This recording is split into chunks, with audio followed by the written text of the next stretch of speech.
और इसके साथ ही इस बुलेटिन में फिलहाल इतना ही। आप बने रहे न्यूज़ 18 जम्मू कश्मीर लद्दाख हिमाचल के साथ।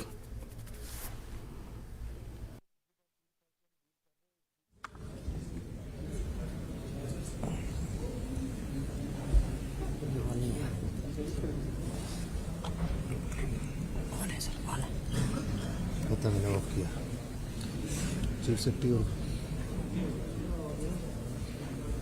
नहीं चीफ सेक्रेटरी और फाइनेंस सेक्रेटरी बैठेंगे दोनों आने दो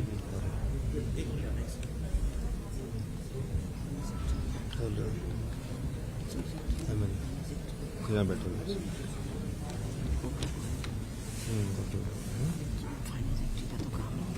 चलो बुलाया एक किसने दिलाया टेस्ट को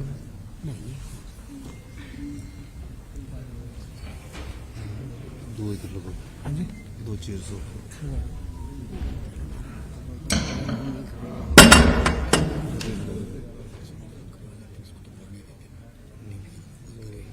तो बोलता रहेगा ना लेकिन थोड़ी सी चीज़ चीज़ इधर लगा दो नरेश की इसके पीछे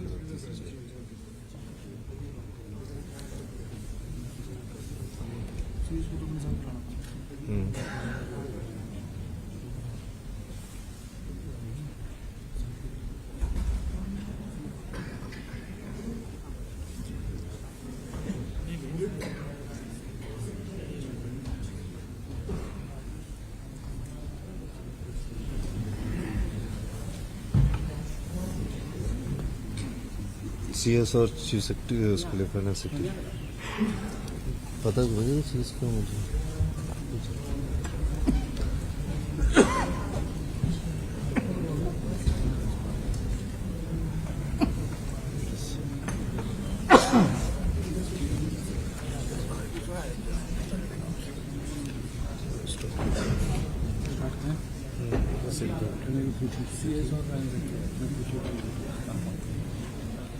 एक और दो कुर्सियाँ और लगा दो कोई हमें एक्स्ट्रा से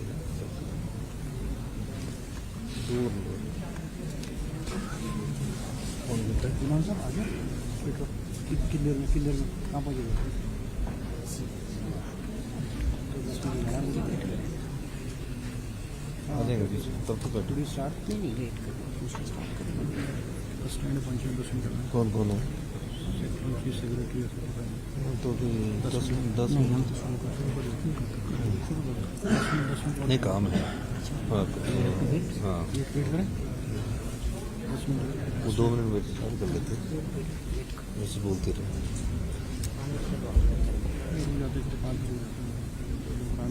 गुजर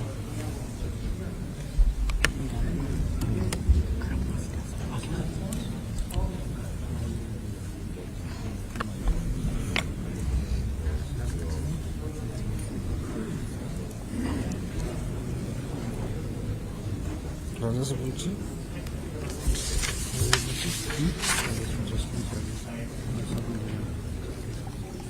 से 2 मिनट लगे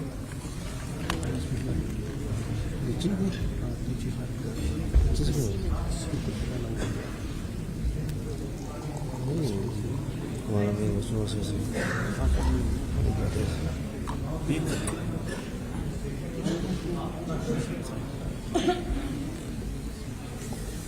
ये तो गर्म है बहुत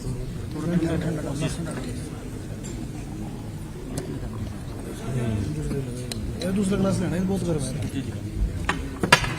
खाली गिलास लो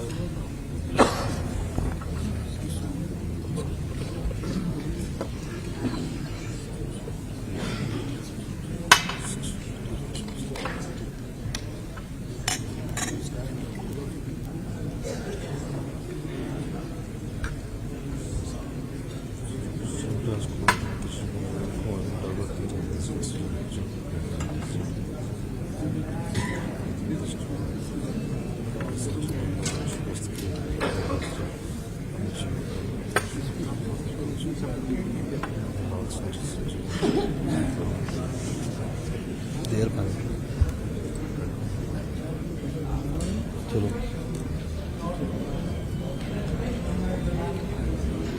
नमस्कार, यहाँ उपस्थित सभी मीडिया बंधुओं का हार्दिक अभिनंदन स्वागत करते हैं। प्रदेश के माननीय मुख्यमंत्री परम आदरणीय श्री सुखविंदर सिंह सुक्खू जी मुख्यमंत्री का पदभार ग्रहण करने के पश्चात आज औपचारिक रूप से पहली बार आपसे मुखातिब हो रहे हैं।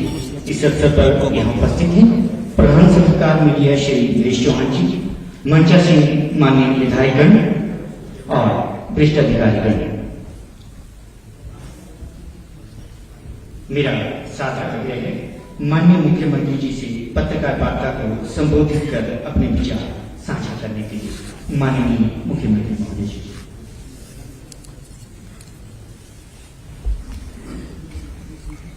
सभी पत्रकार बंधुओं का स्वागत है। 11 दिसंबर को जब हमारी सरकार ने शपथ ली थी और जो जनता ने हमें आशीर्वाद दिया कि आने वाले समय में जो हमें 5 साल का मैंडेट उन्होंने दिया, उसको दृष्टिगत रखते हुए हमने एक फैसला किया था कि नौकरियों में व्यापक भ्रष्टाचार जो है उस संदर्भ में कड़ाई से निपटा जाए। मैंने 12 दिसंबर को एक बैठक बुलाई थी और कुछ पुलिस के अधिकारियों को व्यक्तिगत तौर पर दिशा निर्देश दिए थे कि जो भी एग्जामिनेशन आने वाले समय में हो, ये जो नौकरियों से संबंधित घोटाले हैं, इसमें जो भी गिरोह सम्मिलित होगा, वो जो भी एग्जामिनेशन होने वाले होंगे उस समय ज्यादा सक्रिय होगा। हमारी सरकार ने जाल बिछाया। आईजी के नेतृत्व में एक कमेटी बनी और उस जाल के संदर्भ में 12-13 तारीख के बाद सब प्रकार से वर्बल ऑर्डर दिए गए थे कि सारी जानकारियां प्राप्त की जाए, क्योंकि हमारी सरकार ने यह कहा था कि हम सत्ता के लिए नहीं, व्यवस्था परिवर्तन के लिए आ रहे हैं। हमारी सरकार ने कहा था कि हम गुड गवर्नमेंट के लिए गुड गवर्नेंस चाहते हैं, अच्छे शासन के लिए अच्छे प्रशासन के लिए आ रहे हैं। हमारी सरकार ने हिमाचल के युवाओं को विश्वास दिलाया था कि जितने भी घोटाले नौकरियों से संबंधित हुए हैं, हम जनता की अदालत में उसको लाएंगे। इसी दृष्टिकोण से 25 दिसंबर को JOIT का पेपर होना था। उस संदर्भ में जिन पर हमारे पुलिस विभाग ने नजर रखी हुई थी, हमें एक सुराग मिला और उस सुराग के आधार पर हम धीरे धीरे आगे बढ़े और जब हमारे पास पुख्ता सबूत हो गए, उसके आधार पर हमने अगली कार्रवाई की। उस घटना की मैं आपको ये जानकारी देना चाहूंगा। पुलिस स्टेशन राज्य सतर्कता एवं भ्रष्टाचार निरोधक ब्यूरो हमीरपुर में दिनांक 23/12/2022 को श्री अभिलाष कुमार सुपुत्र श्री मदन लाल गांव एवं डाकघर टिहरा, तहसील सुजानपुर, जिला हमीरपुर द्वारा PC एक्ट की धारा 7 और भारतीय दंड संहिता की धारा 420/120B के अंतर्गत एक FIR संख्या 4/22 दर्ज करवाई गई। उन्होंने अपनी शिकायत में बताया कि श्री संजीव कुमार ने उन्हें आश्वस्त किया है कि वह 2.5 लाख में आगामी JOA का प्रश्न पत्र उपलब्ध करवाएगा। शिकायतकर्ता ने यह भी बताया कि दलाल संजय संजीव ने उसे विश्वास में लेते हुए बताया है कि उसने स्वयं भी 185 में से 170 अंक प्राप्त कर 185 से 170 अंक प्राप्त कर JOIT 2021 की परीक्षा उत्तीर्ण की है यह सूचना मिलने पर पुलिस दल ने हिमाचल प्रदेश अधीनस्थ कर्मचारी चयन आयोग हमीरपुर की वरिष्ठ सहायिका श्रीमती उमा आजाद के घर पर छापामारी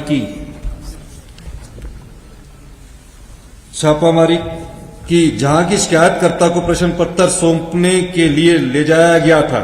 छापामारी के दौरान वहां से प्रश्न पत्र बरामद किए गए और 6 आरोपियों को उनके घरों में गिरफ्तार किया गया।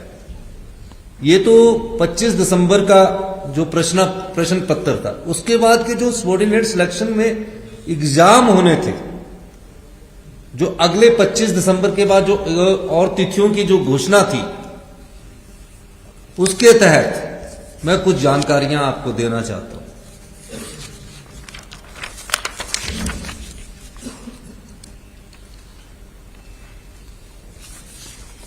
क्योंकि पैसे का आपको पता लग गया है। प्रश्न पत्रों के 3 सेट जूनियर ऑडिटर, इसकी अभी तिथि एग्जाम की घोषित नहीं हुई थी। ये प्रश्न पत्र भी उनके घर से मिला। कंप्यूटर ऑपरेटर, इसका एग्जाम नए साल की 1 जनवरी 2023 को होना था। ये प्रश्न पत्र भी लीक हो चुका था, ये भी उसके घर से मिला।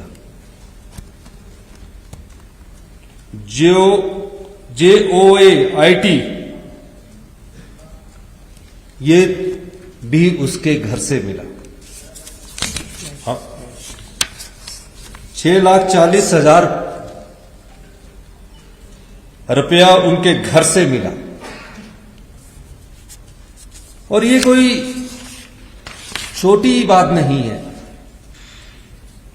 कि जो सबऑर्डिनेट सिलेक्शन बोर्ड के कर्मचारी थे, जो भी था, वो सब शंका के दायरे में आ गए। और ये जो धंधा था पिछली भारतीय जनता पार्टी की सरकार से शुरू हुआ, उसको विस्तृत जानकारी प्राप्त की गई। सभी सूत्रों से पता किया गया तो कहा गया कि कई ऐसे जिनके रिजल्ट निकल चुके हैं वो लोग भी चयनित हो गए। हमारी सरकार ने फैसला किया, गंभीर बात है, और इस दृष्टिकोण से हमने एक SIT का गठन किया जो पूरी छानबीन कर रही है। उसके बाद जब विश्वास ना रहे किसी संस्था पर, हमने फैसला किया कि जो भी सबऑर्डिनेट सिलेक्शन बोर्ड में भविष्य के जो पेपर लीक हुए हैं, एग्जाम हुए हैं, वो इस स्थिति में तो नहीं हो सकते जहां कर्मचारी सम्मिलित हो। उस दृष्टिकोण हमने पिछले कल फैसला किया कि सबऑर्डिनेट सिलेक्शन बोर्ड द्वारा जो भविष्य में जो भी अभी परीक्षाएं ली जानी थी या ली जानी है, उनको परीक्षाओं को तो आगे पोस्टपोन किया गया, लेकिन चयन कर्मचारी द्वारा जो परीक्षा ली जाएगी उस बोर्ड को हमने सस्पेंड कर दिया गया है और उन सबको SIT के दायरे में लाकर इंक्वायरी शुरू कर दी गई है। और जो आगे की परीक्षाएं होंगी, हम उस पर अध्ययन कर रहे हैं कि किस प्रकार से ट्रांसपेरेंट तरीके से हिमाचल के 14 लाख युवा है जो अपने मन में एक सरकारी नौकरी का सपना सुजोए रखते हैं, हमेशा सोचते हैं कि पढ़ लिख कर हमें सरकारी रोजगार मिलेगा। गरीब माँ बाप का भी एक सपना होता है कि उसका बेटा सरकारी नौकरी लग जाए, अपने बच्चे को कड़ी मेहनत से वो पढ़ाता है। हमारी सरकार का दृष्टिकोण बिल्कुल साफ है, आने वाले समय में पारदर्शी तरीके से नियुक्तियां हो, कोई भाई भतीजावार ना हो, मेरिट को इग्नोर नहीं किया जाए, कोई रिश्तेदारी ना देखी जाए। बड़े दुख के साथ कहना पड़ता है कि पिछली 5 साल की भारतीय जनता पार्टी की सरकार ने अपनी आंखें मूंद रखी थी। अयोग्य उम्मीदवार चुने जा रहे थे, पेपर खरीदे जा रहे थे, पर भारतीय जनता पार्टी की पिछली सरकार के कान पर जू नहीं रेंग रही थी। उदाहरण एक सामने आया, पुलिस भर्ती पेपर हुआ, मामला पता लगा कि पुलिस भर्ती पेपर लीक हो चुका है। उससे पहले भी एक मामला सामने आया, विधानसभा के पटल पर हमारे सदस्यों ने आवाज उठाई कि पेपर लीक हो चुका है, लेकिन भारतीय जनता पार्टी ने अगर आंखें मूंद ली है उस सरकार ने, तो ये हिमाचल की जनता के साथ भारतीय जनता पार्टी की सरकार ने हिमाचल के लाखों युवाओं के साथ बहुत बड़ा धोखा किया है। इस धोखे का जवाब भारतीय जनता पार्टी को देना पड़ेगा। 14 लाख युवा जो उस सरकार से आशा लगाए बैठे थे, उस आशा के अनुरूप उन्होंने कार्य नहीं किया है। इसलिए हमने फैसला किया है कि अगले 60 दिनों में पूरे भर्ती प्रक्रिया में पारदर्शिता लाई जाएगी और जो हम जो एग्जाम करवाएंगे वो पूरे पारदर्शिता तरीके से आगे लाएंगे। और जो भी पेपर लीक करने वाले सम्मिलित होंगे उनके तहत एक्ट में हम प्रोविजन देख रहे हैं कि कोई स्ट्रिक्ट एक्शन कैसे लिया जा सकता है, उस दृष्टिकोण से भी हम कार्य कर रहे हैं। इसलिए मैं आप लोगों से ये कहने आया हूं कि जो सरकार पिछली थी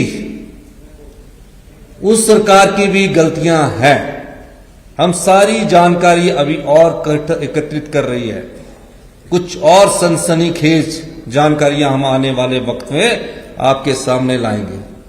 लेकिन सबऑर्डिनेट सिलेक्शन बोर्ड को पिछले कल हमने बैठक की, अधिकारी महोदयों से, विधायक नेताओं से हमने पूछा और एक नीतिगत फैसला किया गया कि इसकी वर्किंग को पारदर्शिता लाना पड़ेगा। होता क्या है, इन संस्थानों में जो व्यक्ति पीएन लग जाता है वो यहीं प्रमोशन लेगा, यहीं से रिटायर होगा, यहीं से प्रमोशन लेगा, यहीं से रिटायर होगा। वो 35 साल तक एक ही संस्थान में लगा रहेगा।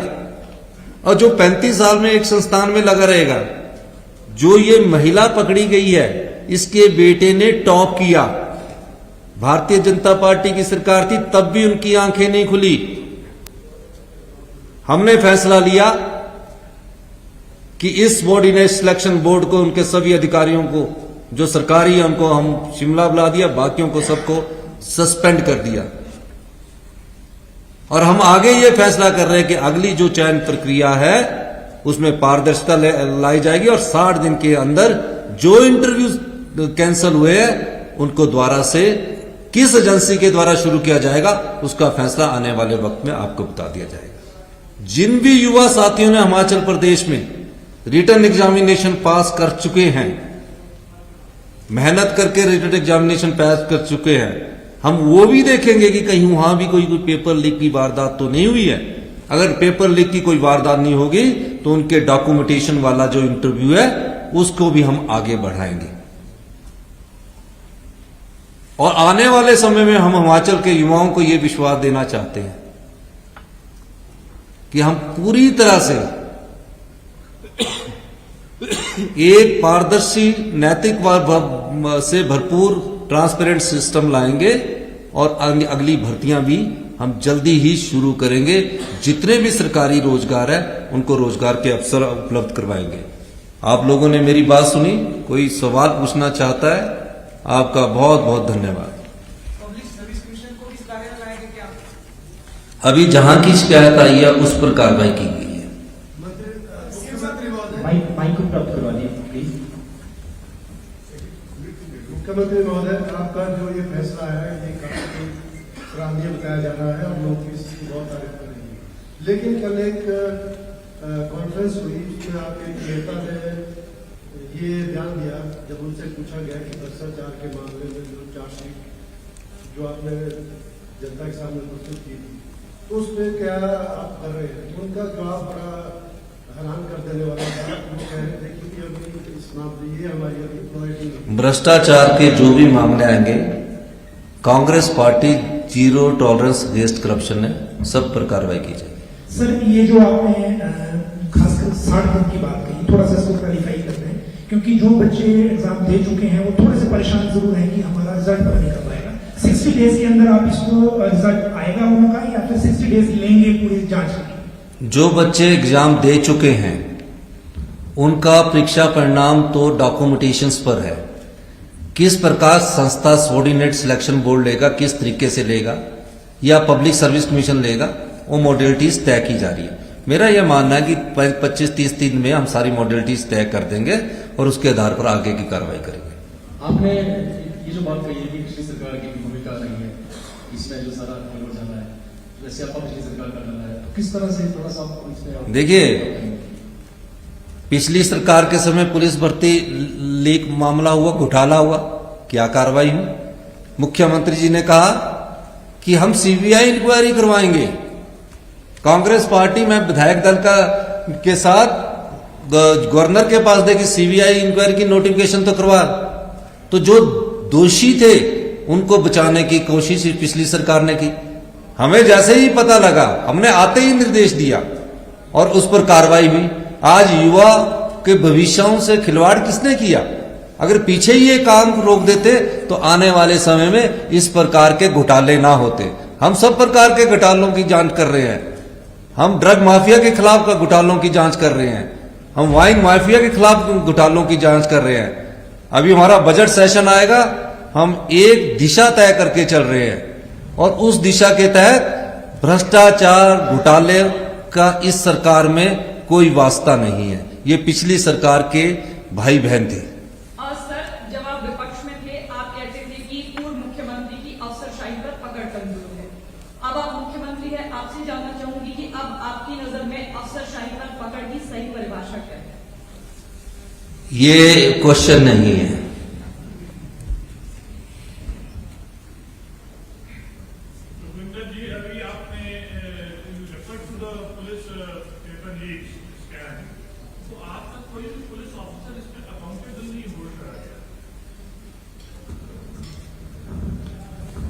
जैसे आप कह रहे हैं कि वो उसमें काफी लोग इन्वॉल्वमेंट थी या पहले सरकार की भी संलिप्तता थी इसमें, पर पुलिस ऑफिसर्स के ऊपर आज तक कोई कार्रवाई क्यों नहीं हुई है? अभी सरकार सारी छानबीन कर रही है, पुलिस भर्ती मामले में भी छानबीन कर रही है, क्योंकि अभी सरकार को बने अभी 10-15 दिन है। जो चीजें गलत आती जा रही है साथ साथ कार्रवाई होती जा रही है। छानबीन के बाद जो भी दोषी होगा कार्रवाई उस पर भी होगी। सर, जहां तक पुलिस भर्ती की सवाल है, सीबीआई ने कुछ दिनों पहले ही आपके आने से केस ले लिया, तो पुलिस भर्ती की में अब सीबीआई के साथ सरकार साथ चलेगी या इसमें ऐसा बिल्कुल साथ चलेगी। घोटालों का पर्दाफाश करने के लिए ही सरकार बनी है। सर, इस हफ्ते में क्या forward chief minister, forward minister या अन्य राज्यों में भी शामिल मालिक पाए गए? जो भी दोषी होगा सबके खिलाफ कार्रवाई की जाएगी। अभी कोई पाया गया है क्या? सामने आया है? नहीं, अभी तो इंक्वायरी चल रही है। अभी तो आपने सवाल पूछा और अभी हमने उसका जवाब दिया। सर, एक बड़ा सवाल है अभी से हिमाचल प्रदेश में मंत्रिमंडल गठन का कब तक होगा? ये सब जगह ये क्वेश्चन है कि क्यों फंसा है, कहाँ फंसा है। दूसरा सर, ये ओपीएस को लागू करने पर भी विपक्ष बार-बार ये इशू उठा रहा है कि 10 दिन में लागू नहीं किया, तो इस पर भी स्थिति स्पष्ट हो जाती है। देखिए, अभी आज हमने हिमाचल के युवाओं के भविष्य से जो खिलवाड़ हो रहा था उसके संदर्भ में प्रेस कॉन्फ्रेंस की है। जो आपके सवाल है तो आप एक ही बार पूछ लोगे तो आपसे मिलने का मौका कहाँ मिलेगा? सर, आज ऑपरेट है कोरोना को लेकर, तो हिमाचल में हेल्थ इश्यूज की स्थिति है कि वहाँ कोरोना वैक्सीन नहीं है, जो भी है, तो सरकार इसके बारे में कुछ सोच रही है? नहीं, जहां भी ऐसी बात है आपने ध्यान में लाया, बिल्कुल गंभीरता से सोचा जाएगा। बहुत बहुत धन्यवाद। धन्यवाद माननीय महोदय। आप सभी से विनम्र आग्रह है आईटी के लिए साथ वाले होते सभी से विनम्र आग्रह आईटी के लिए। धन्यवाद माननीय महोदय।